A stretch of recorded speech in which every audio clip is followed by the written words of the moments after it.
एक सीएससी केंद्र उन्नत हो जाएगा, ठीक हो जाएगा, तो मैं समझता हूँ उसका अनुकरण करके हम लोग भटनी, तरकुलवा और जगह हम लोग उसी प्रकार के सीएससी केंद्र बना लेंगे, क्योंकि इस प्रकार से एक ऐसा क्षेत्र में सीएससी केंद्र बन जाएगा जो प्रदेश का अव्वल सीएससी केंद्र हो, तो उससे सबको मनोबल बढ़ेगा और ये बहुत आवश्यक है। पहले तो मैं सीएससी केंद्र के सभी कार्यकर्ताओं को, सभी अफसरों को, सभी डॉक्टरों को, सभी नर्सेज को धन्यवाद देना चाहता हूँ, क्योंकि आपका पहला सीएससी केंद्र है जो पूर्णतः डिजिटल होने के कगार पे खड़ा हुआ है। और उसी के साथ साथ मैं जाके पार्थसारथी शर्मा जी से, जो आपके प्रिंसिपल सेक्रेटरी हैं हेल्थ के, उनसे मेरी बात हुई थी 2 हफ्ते पहले। मैंने इसके बारे में बताया, मैं चाहता हूँ कि यहाँ पर और भी अनुदान आए, ताकि एक केंद्र ठीक हो जाएगा तो मैं समझता हूँ उसका देखा देखी हम अन्य केंद्रों को भी ठीक कर पाएंगे। तो पूरा डॉक्टर साहब आप लोगों को बहुत बहुत धन्यवाद, आप सभी लोगों को बहुत बहुत धन्यवाद। और मैं समझता हूँ कि आने वाले समय में मैं यहाँ पर और निवेश लेके आऊँगा, ताकि डॉक्टरों के रहने की सुविधा हो, नर्सेज के रहने की सुविधा हो, ताकि यहाँ से कोई भी व्यक्ति आए उसको पूरी तरह सुगम एक तरह से व्यवस्था रहे। बहुत महत्वपूर्ण है। मैं आपको एक बात बताता हूँ, डॉक्टर आभा अग्रवाल है, न्यूयॉर्क की हैं, वो यहाँ पर आई थी, तो मैंने उनको यहाँ भेजा था, क्योंकि मैं चाहता हूँ कि देवरिया में भी एक पब्लिक प्राइवेट पार्टनरशिप से बड़ा अस्पताल बने।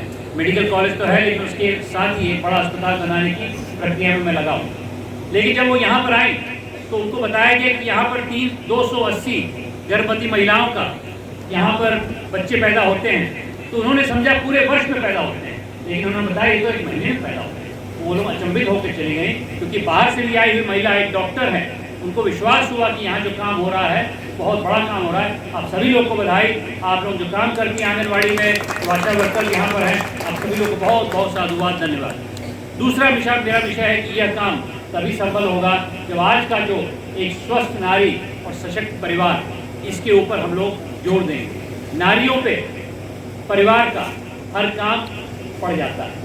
अगर कोई वृद्ध, कोई बीमार हो, उसकी देखभाल नारी करनी पड़ती है। बच्चा पैदा होता है, उसकी देखभाल नारी करे।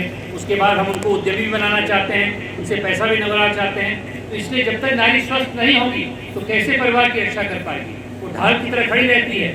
जब भी परिवार में कोई आपदा आती है तो नारी आगे बढ़ती है।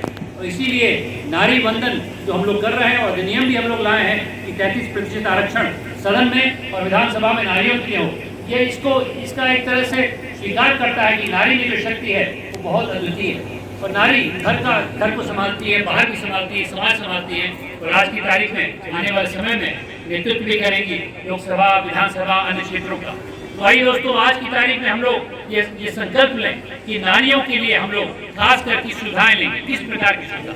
अब जैसे मान लीजिए, अगर आपको घर से बाहर जाना है किसी चीज़ के लिए, और आपके घर में कोई ऐसा व्यक्ति हो जो आंगन में, मान लीजिए कि 20 लोगों के लिए क्रेश की सुविधा, मतलब बच्चों की देखभाल की सुविधा हो, तो अगर गांव में हम लोग क्रेश बनवा लें, जो मेरा संकल्प है, तो 20-25 बच्चे जो कि 3 या 4 के 1 से 3 या 4 तक हैं, उसके लिए अगर आप 3-4 घंटे के बाद छोड़ के एक जगह चले जा पाएंगे तो आपको काम करने की सुविधा मिलेगी। आपको उस लड़के को या बच्चे को या बच्ची को साथ ले जाने के लिए के साथ वहाँ पर एक सुविधा रहेगी। इसलिए मैं चाह रहा हूँ कि आने वाले समय में हम लोग हर गाँव में, मेरे लोकसभा क्षेत्र में एक क्रेश का निर्माण करें, ताकि आप लोगों को सुविधा मिले। इसी तरह अगर हम लोग बड़ों के लिए, बड़े बुजुर्गों के लिए एक हम लोग ऐसी सहूलियत रखें कि आप लोगों को, आपके घर में बड़े बुजुर्ग हैं, आपके ऊपर जिम्मेदारी हर समय न रहे, तो नारी सशक्त होगी, नारी स्वस्थ होगी तो परिवार स्वस्थ होगा। और परिवार के लिए हमारी पार्टी हर समय सोचती है कि नारी को सशक्त होना पड़ेगा, ताकि परिवार आगे बढ़ सके।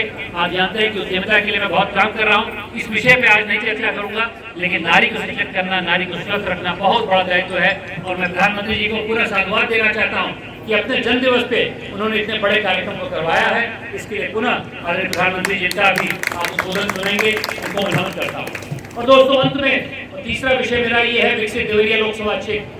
यह भी संभव है जब तक स्वस्थ नारी नहीं रहेगी। जब तक स्वस्थ नारी नहीं रहेगा, सशक्त परिवार नहीं रहेगा, अपने क्षेत्र का भला नहीं हो सकता। अगर विकसित भारत को आगे बढ़ाना है तो विकसित भारत के लिए हर महिला को आगे बढ़ाना पड़ेगा।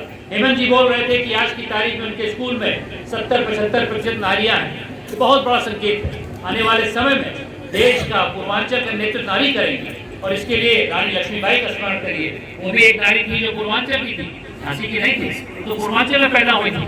वर्षी ढाल कृपाण कटारी उसकी वही सवेली थी। इस प्रकार की वीरांगना जो किसी से हारी नहीं, घोड़े पे सवार होके उन्होंने अंग्रेजों का मुकाबला किया। तो आज की तारीख में पूर्वांचल की भी नारी वैसे ही एकदम जिसे कहते हैं सशक्त है, उसका कोई भी सामना नहीं कर सकता मेरे हिसाब से।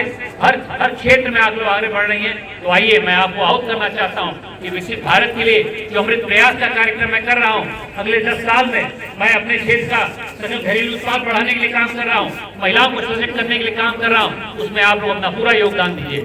आपको जान के खुशी होगी, कुछ दिनों पहले मैंने यहाँ पर एक हमारे यात्री हैं प्रांजल मोदी, उनके माध्यम से आंगनवाड़ियों को प्रशिक्षित करने का एक प्रकल्प शुरू किया है। संभवतः आप तक पहुँचा होगा। आगे चल के जो बच्चों के लिए क्रेश, उसके लिए मैं काम करूंगा। तो आइए, मैं नारियों के हर समय खड़ा होगा। इसका एक ये भी कारण है कि मेरी भी 2 बेटियां हैं। मेरी 2 बेटियों का मैंने उपनयन संस्कार करवाया। थोड़ा सा इसको कम कर दिए, 1 मिनट देश के और ध्यान देना चाहता हूँ ताकि हम लोग आदरणीय प्रधानमंत्री जी के शब्दों को सुने। लेकिन विकसित भारत, विकसित पूर्वांचल, विकसित उत्तर प्रदेश और विकसित पूरे देश के लिए नारी शक्ति को आना बहुत आवश्यक है। और इसके लिए मैं आदरणीय प्रधानमंत्री जी को धन्यवाद देना चाहता हूँ।